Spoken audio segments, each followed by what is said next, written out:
Hello friends, welcome to all of you Gauravi English mania. जैसा कि friends हम सभी वॉइस कर रहे थे। वॉइस में हम लोगों ने वॉइस का डिफिनेशन, वॉइस का काइंड्स और वॉइस का ट्रांसफॉर्मेशन, एक्टिव वॉइस से पैसिव वॉइस कैसे बनाना है, इस पे हमने चर्चा कर लिया था। और बेसिकली हम लोग असर्टिव सेंटेंस पे चर्चा कर रहे थे कि अगर सेंटेंस हमारे सामने अफर्मेटिव है या फिर नेगेटिव है तो उसका पैसिव वॉइस हमें कैसे बनाना होता है। तो फ्रेंड्स, आज के हेडिंग हम लोग को पढ़ना है इंट्रोगेटिव सेंटेंस ना।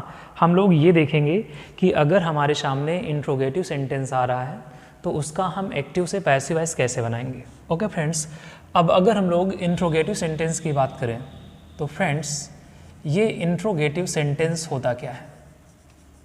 इंट्रोगेटिव सेंटेंस, इंट्रोगेटिव सेंटेंस, तो हम सबको पता है कि इंट्रोगेटिव सेंटेंस का मतलब क्या है। अ sentence which asks a question. Friends, कोई ऐसा सेंटेंस जिसमें हमसे क्या करा जाता हो, क्वेश्चन पूछा जाता हो, उसको हम लोग बोलते हैं इंट्रोगेटिव सेंटेंस। सो इंट्रोगेटिव सेंटेंस का मतलब ही क्या हो गया, इंट्रोगेटिव सेंटेंस का मतलब हो गया क्वेश्चन। तो जिस सेंटेंस से क्वेश्चन करा जाता है उसको हम लोग बोलते हैं इंट्रोगेटिव सेंटेंस।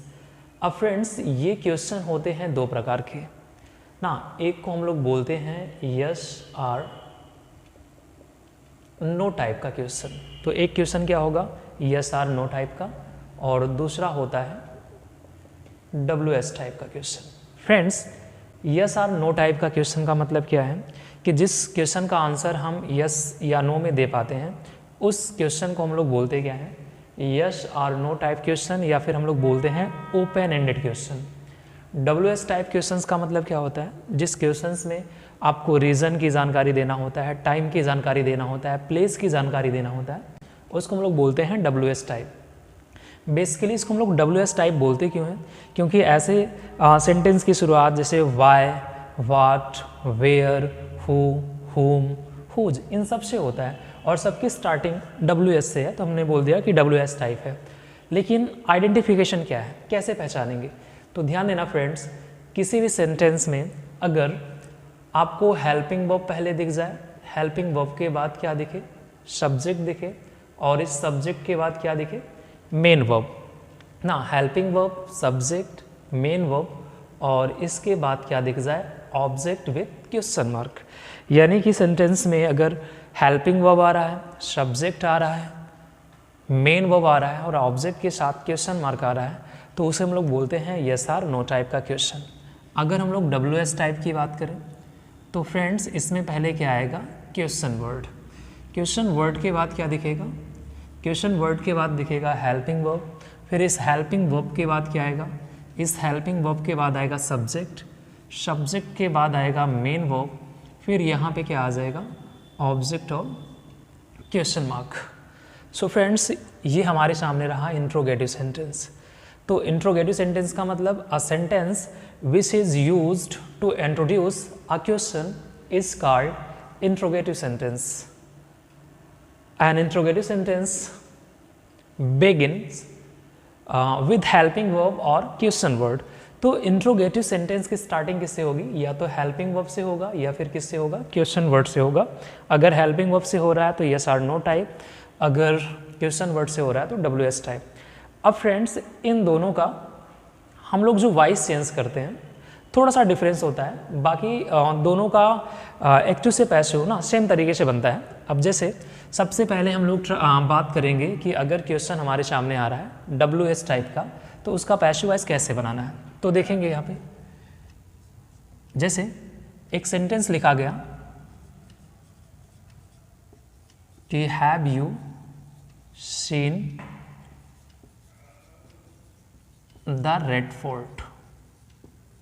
ओके फ्रेंड्स, तो हमारे सामने ये सेंटेंस लिखा गया, have you seen the red fort. जैसे हम लोग असर्टिव सेंटेंस का एक्टिव से पैसिव वॉइस बनाते थे, असर्टिव में कौन कौन सा, अफर्मेटिव और नेगेटिव। तो जैसे अफर्मेटिव और नेगेटिव का बनाते थे, ठीक वैसे हम लोगों को क्या करना है, इंट्रोगेटिव का भी बनाना है। अगर एक्टिव सेंटेंस आपका यस और नो टाइप का है तो पैसिव सेंटेंस भी क्या होगा, यस और नो टाइप का। आई मीन अगर एक्टिव सेंटेंस हेल्पिंग वर्ब से शुरू हुआ है तो पैसिव सेंटेंस भी किससे शुरू होगा, हेल्पिंग वर्ब से शुरू होगा। अब अगर हम लोग यहाँ पे देखें फ्रेंड्स, तो हैव क्या है, have is a helping verb, you यहाँ पे क्या है, सब्जेक्ट, सीन क्या है, मेन वर्ब, और द रेड फोर्ट क्या है फ्रेंड्स यहाँ पे, ऑब्जेक्ट। ठीक, अब अगर हम पैसिव वॉइस बनाते हैं तो हम लोगों ने ये पढ़ा है कि एक्टिव ऑब्जेक्ट पैसिव वॉइस का क्या बनता है, सब्जेक्ट। तो एक्टिव ऑब्जेक्ट में क्या दे के रखा है, द रेड फोर्ट ना, द रेड फोर्ट दे के रखा है। तो जब इसका हम लोग सब्जेक्ट बनाएंगे तो फ्रेंड्स यहाँ पे क्या आएगा, द रेड फोर्ट। ठीक है, ये लिख दिया गया। बट फ्रेंड्स यहाँ पे ये ध्यान देना है कि पैसिव सेंटेंस भी हेल्पिंग वर्ब से शुरू होगा, और ये हेल्पिंग वर्ब कैसे आएगा, टेंस के अकॉर्डिंग। अब देखेंगे क्या लिखा गया है, have you seen the red fort, क्या तुमने लाल किला देखा हुआ है। तो यहाँ पे अगर हम लोग देखें ये टेंस कौन सा है, प्रेजेंट परफेक्ट टेंस। हमने आपको बताया है कि अगर प्रेजेंट परफेक्ट टेंस है तो पैसिव वॉइस में हेल्पिंग वर्ब वही रहता है, केवल बीन लगाना है। तो फ्रेंड्स यहाँ पे अगर हम लोग द रेड फोर्ट की बात करें तो द रेड फोर्ट सिंगुलर है या प्लूरल, तो आप बोलेंगे सिंगुलर। तो अगर सिंगुलर है तो क्या लग जाएगा यहाँ पे, हैज़ द रेड फोर्ट। अब अगर पैसिव वॉइस है तो पैसिव वॉइस में क्या लगेगा, बीन। तो has the red fort been, verb का थर्ड फॉर्म क्या है, सीन, और यहाँ पे क्या लिखेंगे, बाई यू। ये सब्जेक्ट यहाँ पे क्या बन गया, ऑब्जेक्ट। आई थिंक ये बातें आपको समझ में आई होंगी। हम लोग दूसरा एग्जाम्पल लेके देखते हैं फ्रेंड्स। अगर दूसरे एग्जाम्पल की बात करें तो मैंने यहाँ पे लिखा डज सी प्ले हॉकी ना, ऐसा लिखा गया है, डज सी प्ले हॉकी। अब अगर फ्रेंड्स इसका हम लोग पैसिव वॉइस बनाएं, डज सी प्ले हॉकी, तो क्या करेंगे यहाँ पे, ये क्या है, ऑब्जेक्ट है, this is main verb, this is subject and this is helping verb. तो डज का यूज़ कहाँ पे होता है, प्रेजेंट इंडेफिनिट टेंस में। अगर टेंस कौन सा है, टेंस अगर प्रेजेंट इंडेफिनिट है तो पैसिव वॉइस में क्या आता है, is am are plus verb का third form. Okay friends, so अगर हम लोग इसका पैसिव वॉइस बनाएं, हॉकी इधर आएगा तो इसको लिखना है हॉकी। ये सिंगुलर या प्लूरल, सिंगुलर या प्लूरल, तो आप बोलेंगे सिंगुलर। तो सिंगुलर के साथ क्या आ जाएगा, इज ना, क्या हो जाएगा, इज हॉकी। वर्ब का थर्ड फॉर्म क्या बनेगा, प्लेड, और यहाँ पे लिखना है बाई, और सी का ऑब्जेक्ट क्या बन जाएगा, हर, और यहाँ भी लगा देंगे question mark. Okay friends, next अगर एग्जाम्पल की हम लोग बात करें तो मैंने यहाँ पे लिखा कि will you help your friend. Okay friend, ऐसा बन गया कि will you help your friend.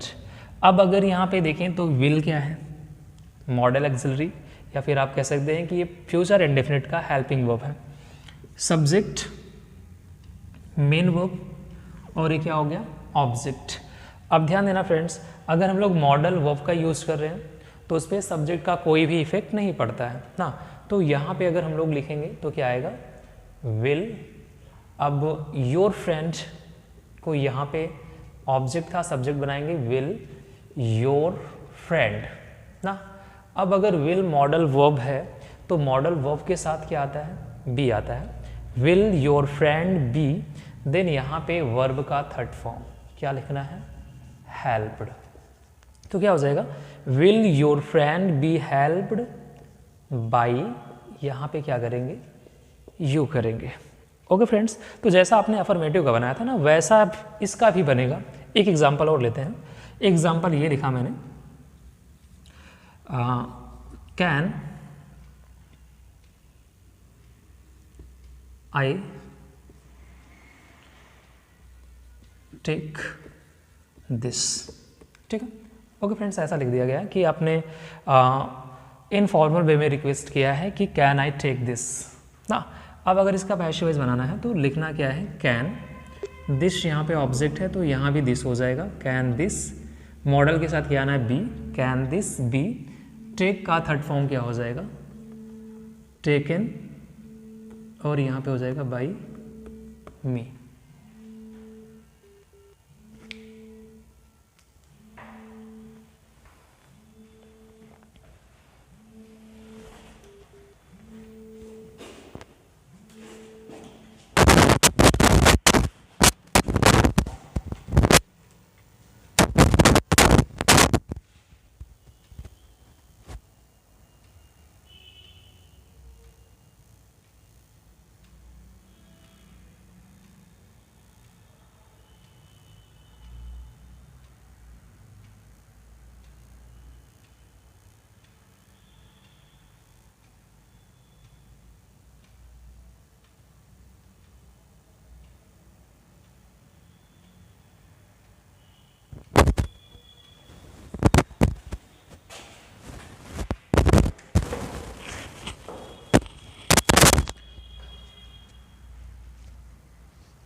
Okay friends, I think आपको यहाँ तक की बातें समझ में आई होंगी।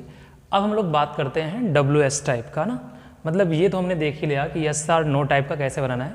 तो अगर एक्टिव सेंटेंस हेल्पिंग वर्ब से शुरू हो रहा है तो पैसिव सेंटेंस भी किससे शुरू होगा, हेल्पिंग वर्ब से ही शुरू होगा। ओके फ्रेंड्स, अब हम लोग बात करते हैं कि WS टाइप के क्वेश्चंस को किस तरीके से पैसिव वॉइस में चेंज करना होता है।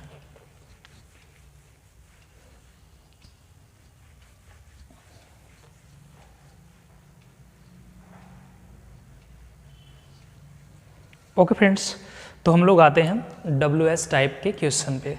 अगर हम लोग WS टाइप के क्वेश्चन की बात करें तो आपको पता है कि सेंटेंस की स्टार्टिंग व्हाट से होता है, हु से होता है, होम से होता है, हुज से होता है, विच से होता है, वेयर से होता है। There are a lot of words ना, interrogative words.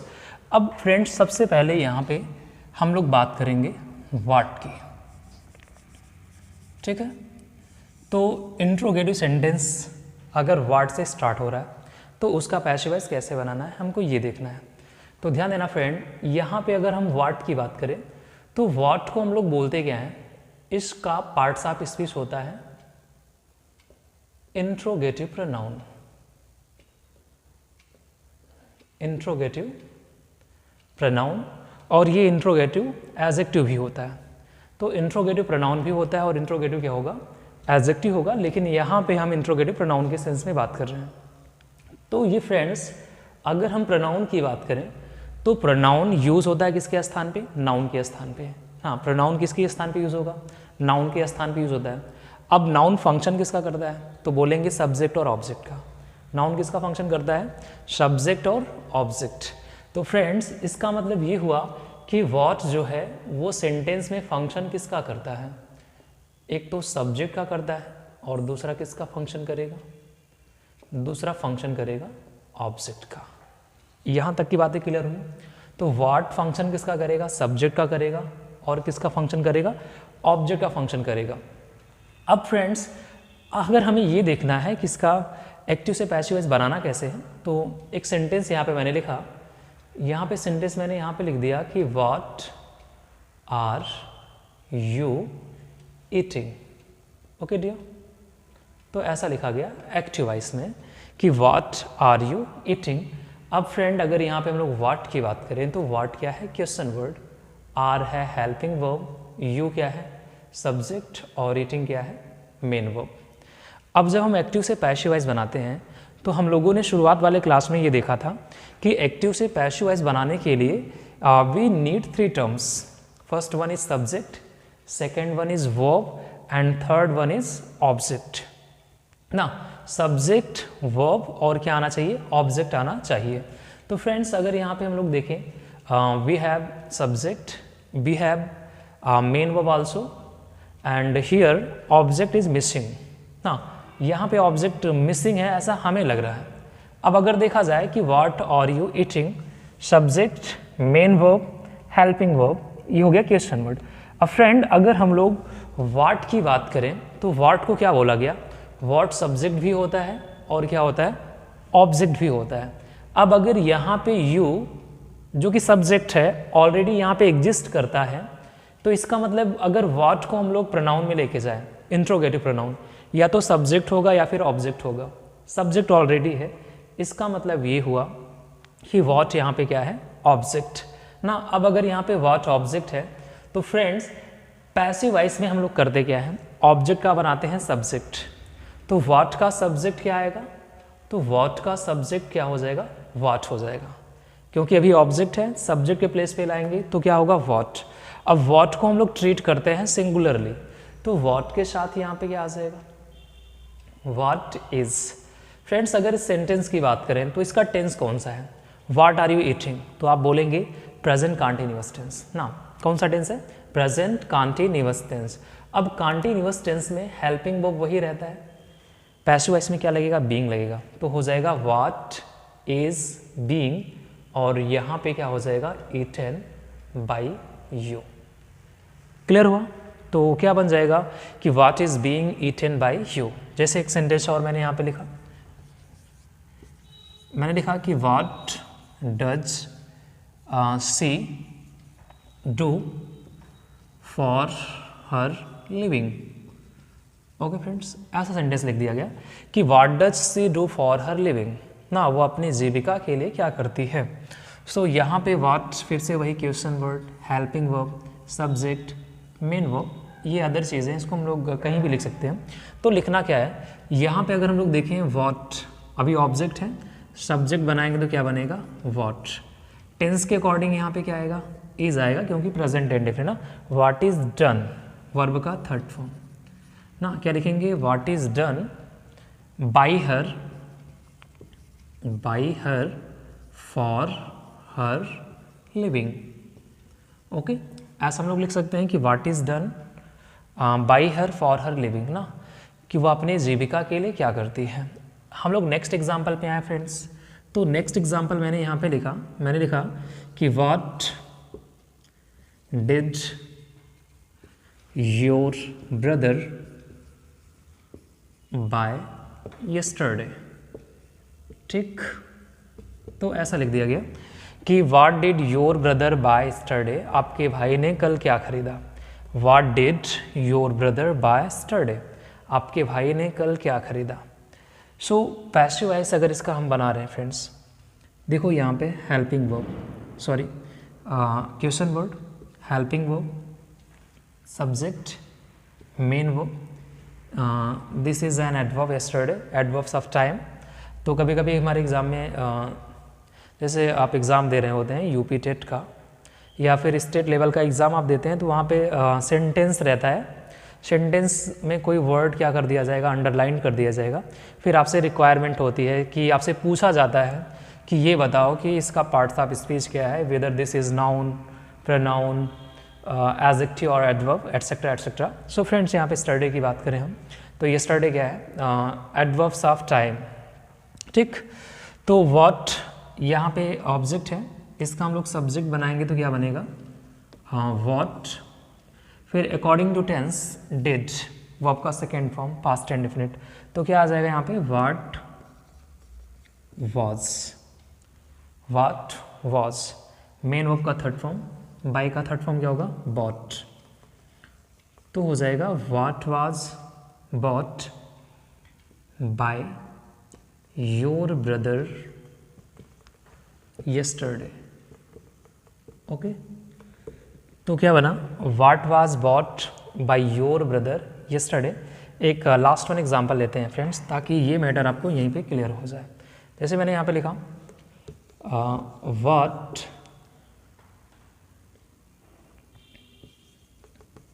Have you done for your family ना, ऐसा लिखा गया कि what have you done for your family. अब फ्रेंड्स, अगर इसका हम लोग पैसिव वॉइस बनाएं तो क्या बनेगा what has been done for your family by you. अब ऐसे लिख सकते हो कि what has been done for your family by you. Okay friends, so अगर हम लोग व्हाट की बात करते हैं तो व्हाट इंट्रोगेटिव प्रोनाउन होता है, और प्रोनाउन सब्जेक्ट का भी काम करता है और ऑब्जेक्ट का भी काम करता है। सो ये जो व्हाट है सेंटेंस में सब्जेक्ट के रूप में भी आएगा और ये सेंटेंस में ऑब्जेक्ट के रूप में आएगा। तो दोनों स्थितियों में आपको तैयार रहना है कि किस तरीके से इसका पैसिव वॉइस बनाया जाता है। सो फ्रेंड्स, अब हम लोग अपने अगले इंट्रोगेटिव वर्ड्स पे आते हैं और इस कड़ी में हम लोग बात करेंगे अभी हु की बात करते हैं। ठीक है फ्रेंड्स, आई थिंक ये बातें आपको समझ में आई होंगी।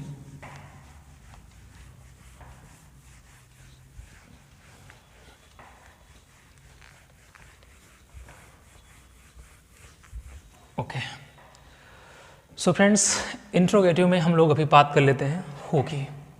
ठीक है, हु, WHO, हु, और हु के साथ ही साथ फ्रेंड्स हम लोग पढ़ लेते हैं होम को। ठीक है, तो ध्यान देना फ्रेंड्स, बोथ आर, हु और होम, ये दोनों क्या हैं, दोनों के दोनों हैं इंट्रोगेटिव प्रोनाउन ना। दोनों क्या है, दोनों को दोनों क्या है इंट्रोगेटिव प्रोनाउंस हैं। अब अगर हम लोग बात करें हु की, तो हु का जो केस है वो क्या है सब्जेक्ट। ना। सेंटेंस में हो जो है वो सब्जेक्ट के रूप में आता है। फ्रेंड्स अगर हम लोग होम की बात करें तो होम सेंटेंस में काम किसका करता है? तो होम सेंटेंस में काम करता है ऑब्जेक्ट का। अब अगर इंट्रोगेटिव सेंटेंस में हु आ रहा है तो पैसिव वॉइस बनाएंगे तो होम में चेंज करना होता है। अगर एक्टिव वॉइस में होम आया है तो पैसिव वॉइस किस में जाएगा? हु में जाएगा। हम लोग यहाँ पे एग्जाम्पल के माध्यम से क्लियर करने का प्रयास करेंगे, ठीक है। अगर एग्जाम्पल देखा जाए, जैसे फ्रेंड्स यहाँ पे मैंने लिख दिया कि हु टीचेस यू ना, सिंपल सा सेंटेंस है, हु टीचेस यू। अब अगर हु की बात करें फ्रेंड्स, इंट्रोगेटिव वर्ड भी है, सब्जेक्ट भी है, टीचेस मेन वर्ब है, यू क्या है? ऑब्जेक्ट। अब ध्यान देना, इसका पैसिव वॉइस हम लोग दो तरीके से बनाएंगे। हु वाले केस का पैसिव वॉइस हम दो तरीके से बनाएंगे। पहला तरीका ये है फ्रेंड्स कि हु अगर सेंटेंस में आ रहा है तो यू कैन चेंज इट, आप इसको बदल सकते हैं किसमें? बाई होम में, ठीक है। वैसे भी हम लोग क्या करते हैं, सब्जेक्ट का ऑब्जेक्ट बनाते हैं, उसके पहले बाई का यूज़ करते हैं। तो मैंने यहाँ पे पहले ही कर दिया गया क्या? By home. अब ये यू क्या है? इस सेंटेंस का ऑब्जेक्ट। ऑब्जेक्ट पैसिव वॉइस का क्या बनेगा? सब्जेक्ट बनेगा। तो यू का सब्जेक्ट यू ही होता है। अब फ्रेंड्स यहाँ पे आपको पता है कि सब्जेक्ट के अकॉर्डिंग हेल्पिंग वर्ब आता है ना। अब हु टीचेज यू, टेंस कौन सा है? Present indefinite. प्रेजेंट इंडेफिनिट का passive voice is am plus verb का थर्ड फॉर्म। तो यू के साथ कौन सा हेल्पिंग वर्ब फिट करेंगे? तो हु के साथ आप लगाएंगे are. By whom are you. Teach का थर्ड फॉर्म प्रोवाइड करना है, क्या हो जाएगा? Taught. By whom are you taught. यहाँ पे क्या लग देना है? क्वेश्चन मार्क लगा देना है। या तो फ्रेंड दूसरा तरीका ये है कि आप इसको और कैसे लिख सकते हैं, हु को आप हु ही रहने दीजिए यहाँ पे ना। यू है ऑब्जेक्ट, इसको बनाइए सब्जेक्ट और इसके अकॉर्डिंग क्या लग जाएगा? आर।